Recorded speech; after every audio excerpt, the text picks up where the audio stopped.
Oke, Assalamualaikum warahmatullahi wabarakatuh. Selamat sore. Kita ketemu lagi di acara Rabu Biru Show. Acara ini adalah suatu platform di mana Partai Demokrat mencoba untuk membuka ruang kepada publik untuk menyampaikan aspirasi, kritikan, bahkan caci maki. Ini yang pesan pentingnya. Jadi Rabu Biru ini bukan hanya ada di media space, tapi hari ini kita coba ekspansi di platform lain, yaitu kita kasih nama Rabu Biru Show. Narasumber kita hari ini adalah tokoh politik, juga sekaligus praktisi hukum, yang hari ini beliau akan mencalonkan diri sebagai calon legislatif DPRD DKI Jakarta, Dapil 1 Jakarta Pusat. Sedikit profil beliau saya bacakan ya. Beliau ini bukan hanya sebagai ketua DPC, tapi juga beliau pernah menjabat sebagai anggota DPRD DKI Jakarta 2 periode 2009-2014 dan kemudian 2014-2019. Dan hari ini beliau punya tagline Taufikur Rahman kembali. Selamat sore Bang Taufik. Selamat sore Bang.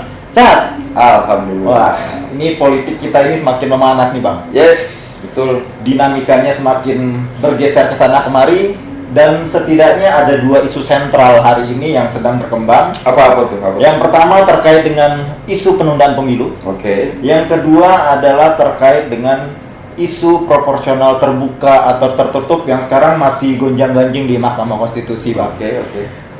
Kita mau minta pandangan Bang Taufik nih, yang kebetulan pernah menjabat juga sebagai anggota DPRD dan insya Allah akan mencalonkan diri kembali jika Allah ijabah dipercayakan kembali nih sebagai anggota DPRD DKI Jakarta. Bang Taufik, yang pertama, menurut Bang Taufik bagaimana konstelasi politik nasional kita hari ini?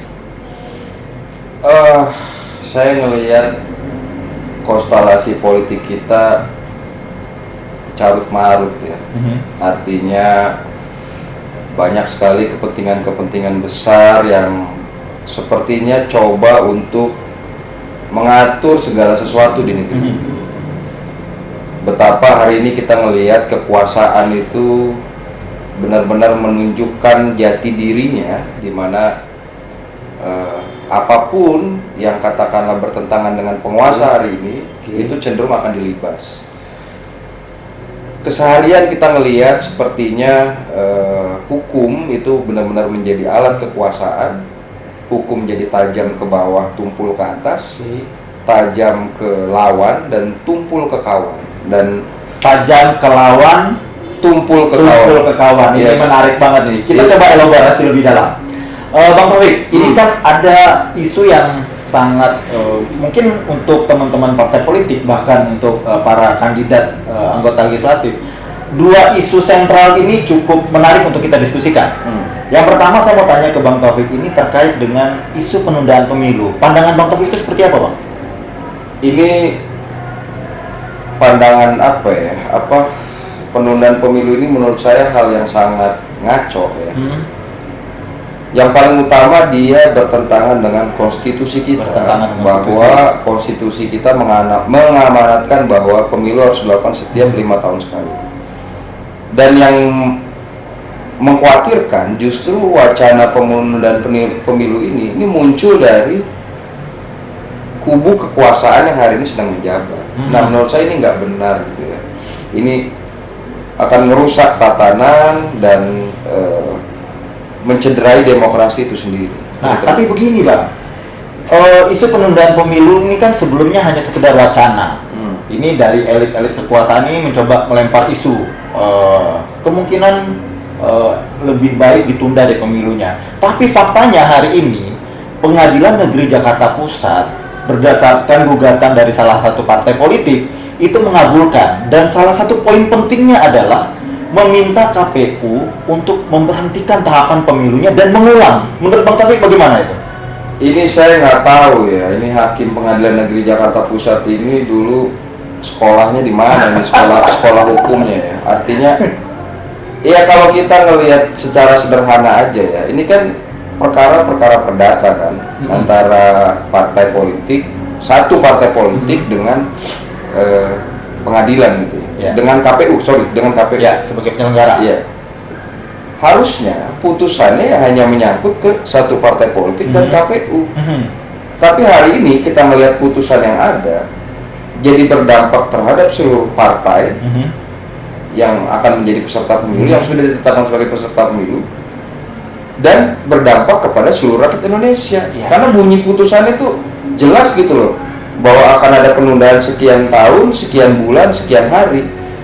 Ini luar biasa menurut saya. Ini ada yang namanya, kalau dalam istilah hukum itu ada ultra vires dan ultra petita. Artinya hakim melampaui kewenangannya. Dan bahkan ini bukan ranahnya hakim sebenarnya untuk memutuskan penundaan pemilu atau enggak. Kalau kita kembali ke konstitusi, jelas putusan ini melanggar konstitusi. Betul. Itu makanya tadi di awal kalimat saya, ini hakim dulu sekolahnya di mana gitu. Bingung saya. Oke, tapi ini sudah menjadi fakta hukum dan sudah menjadi produk hukum. Harapan Bang Taufik itu terkait dengan dinamika yang sudah menjadi fakta ini seperti apa? Kalau kita bicara proses hukum kan ada banding ya. Dan saya dengar juga KPU sudah banding. Tinggal kita melihat sebenarnya memori bandingnya si KPU ini seperti apa bunyinya.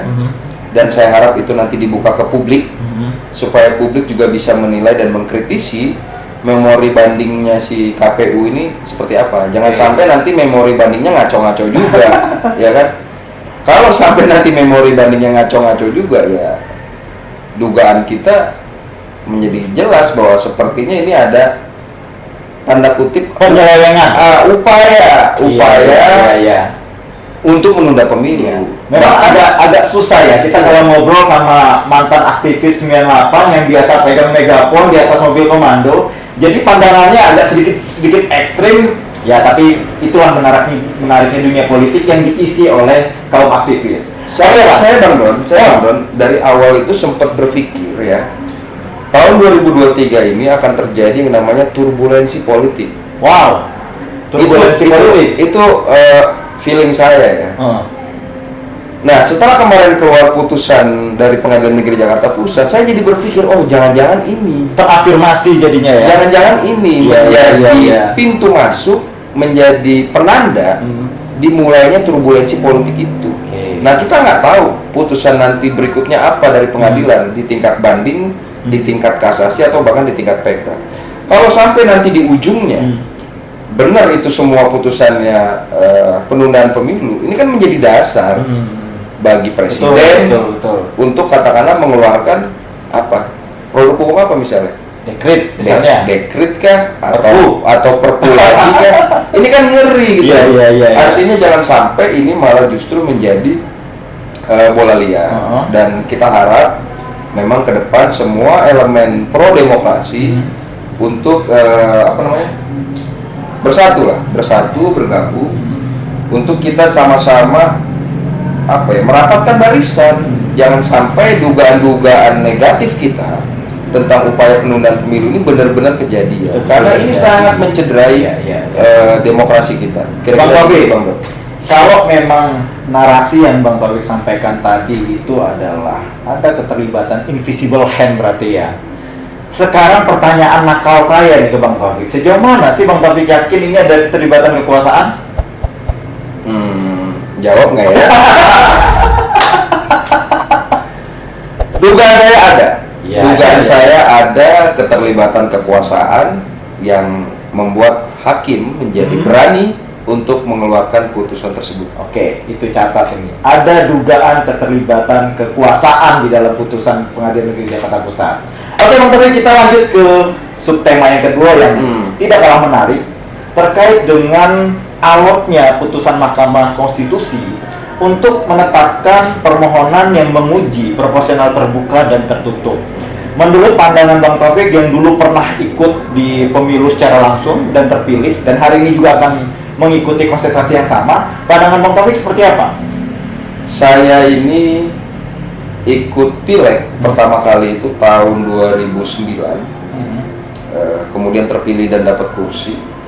Posisi saya saat itu dapat nomor urut 8. Nomor urut 8. Artinya saya adalah produk dari putusan MK yang menyatakan bahwa pemilu dengan sistem proporsional terbuka. Ya. Saya diuntungkan dengan hal itu dan saya melihat memang harusnya proporsional terbuka ini tetap dipertahankan.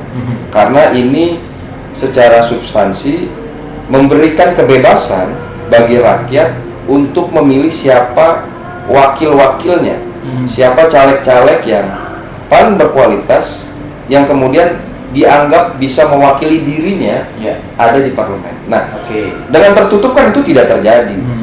Artinya semua dikembalikan kepada partai politik, gitu. Walaupun di dalam partai politik katakanlah ada yang namanya kaderisasi, ada proses rekrutmen, tapi sekali lagi kita berharap jangan sampai ini jadi mundur ke belakang. Gitu. Kalau MK dulu 2008 sudah pernah memutus ini menjadi terbuka, kenapa mau jadi mundur ke belakang balik lagi ke tertutup? Ini kan sekali lagi ini mencederai demokrasi gitu. Membatasi kebebasan berekspresi dari rakyat itu sendiri gitu loh. Padahal kalau kita bicara esensi dari demokrasi adalah partisipasi dari rakyat.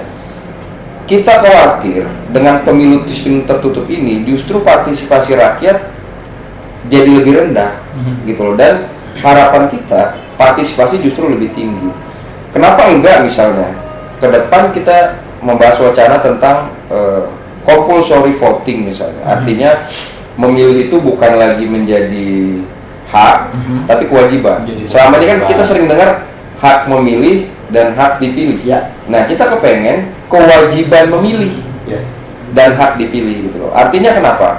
Karena untuk menekan angka golput, kemudian untuk juga supaya anggota dewan ataupun pemerintahan menjadi lebih legitimate,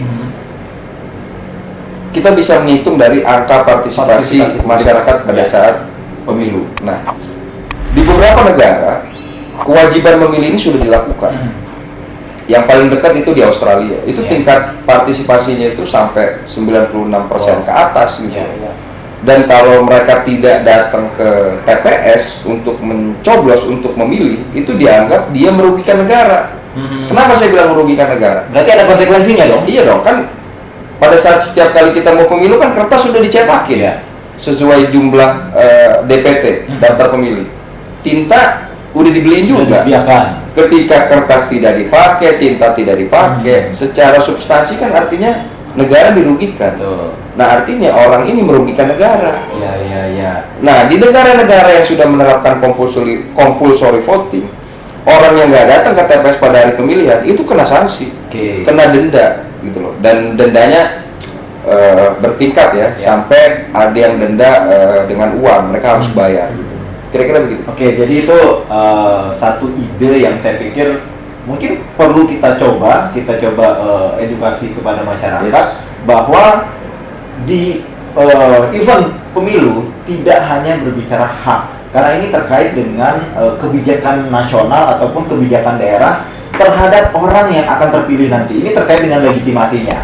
Oke, Bang Taufikur Rahman, mungkin walaupun waktu ini terlalu singkat ya, kalau kita mau diskusi dengan Bang Taufik ini terkait dengan dinamika politik, konstelasi politik, tapi biar teman-teman juga penasaran, kita akan tunggu obrolan-obrolan lain dengan Bang Taufik dengan tema yang mungkin cukup hangat dan cukup menarik untuk kita simak. Sekali lagi Bang Taufik, sukses di kontestasi 2024 nanti. Mudah-mudahan terpilih lagi dan bisa mengamanatkan apa yang sudah dijanjikan selama proses kampanye di 2024 nanti. Amin. Oke, terima kasih banyak Bang Taufik. Siap. Oke, mungkin itu dari Rabu Biru Show hari ini dengan narasumber kita Bang Taufikur Rahman. Ketemu lagi di Rabu Biru Show berikutnya. Assalamualaikum warahmatullahi wabarakatuh.